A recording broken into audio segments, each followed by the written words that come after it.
Morning అందరికీ నమస్తే. పహల్గాం ఉగ్ర దాడిలో చనిపోయినటువంటి మధుసూదన్, నెల్లూరు జిల్లాకు సంబంధించిన మధుసూదన్ కుటుంబానికి మన మంత్రి పవన్ కళ్యాణ్ గారు 50 లక్షల ఆర్థిక సహాయం అందించడంతో పార్టీ శ్రేణులతో కలిసి ఒక ప్రత్యేక అశ్రు నివాళి అర్పించి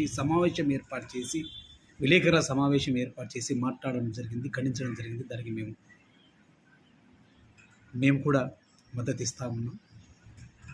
ఆ ఉగ్రదాడిని ఖండిస్తూ ఉన్నాం. ముక్త కంఠంతో భారతదేశం అందరూ ఖండిస్తూనే ఉన్నారు. భారతదేశం అంటే హిందువులే కాదు, ముస్లింలే కాదు, మైనారిటీలే కాదు, ఎస్సీలే కాదు, ఎస్టీలే కాదు, జనం మొత్తం ముక్త కంఠంతో ఖండిస్తూనే ఉన్నాం.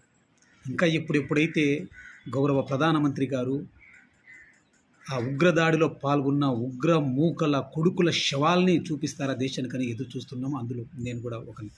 మరి మన రాష్ట్రంలో విశాఖపట్నం వెలిసిన సింహాద్రి అప్పన్న స్వామి దేవాలయంలో జరిగిన ఘటనకు సంబంధించి మృతుల కుటుంబాలకి కేవలం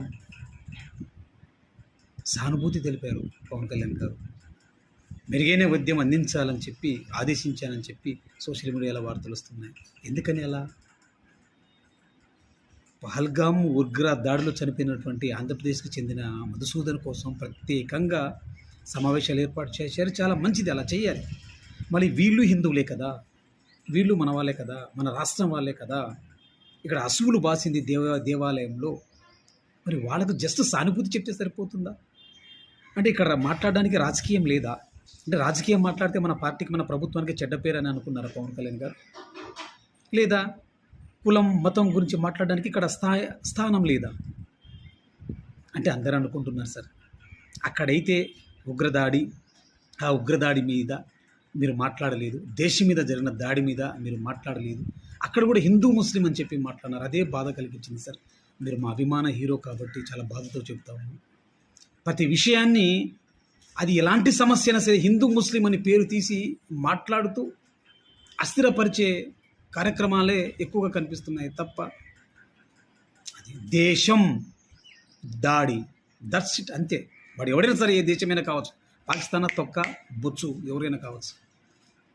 మాకు ఎన్నో గొడవలు ఉంటాయి, గలాటాలు ఉంటాయి. మా దేశం మీదకి వస్తే మాత్రం వాడు ఎవడైతే మాకేంటి. దయచేసి రాజకీయాలు చూడొద్దండి, కులమతాలకు స్థానం ఇవ్వద్దండి. మీరు మంత్రి, ఎంతసేపు ప్రతి విషయాన్ని కూడా రాజకీయంగా మతానికి పులుముతూ రాజకీయ స్వలాభం పొందడానికి చేస్తున్న ప్రయత్నాన్ని మానుకోవాలని సవినీయంగా, గౌరవంగా చేతులు జోడించి అర్థిస్తుంది సార్.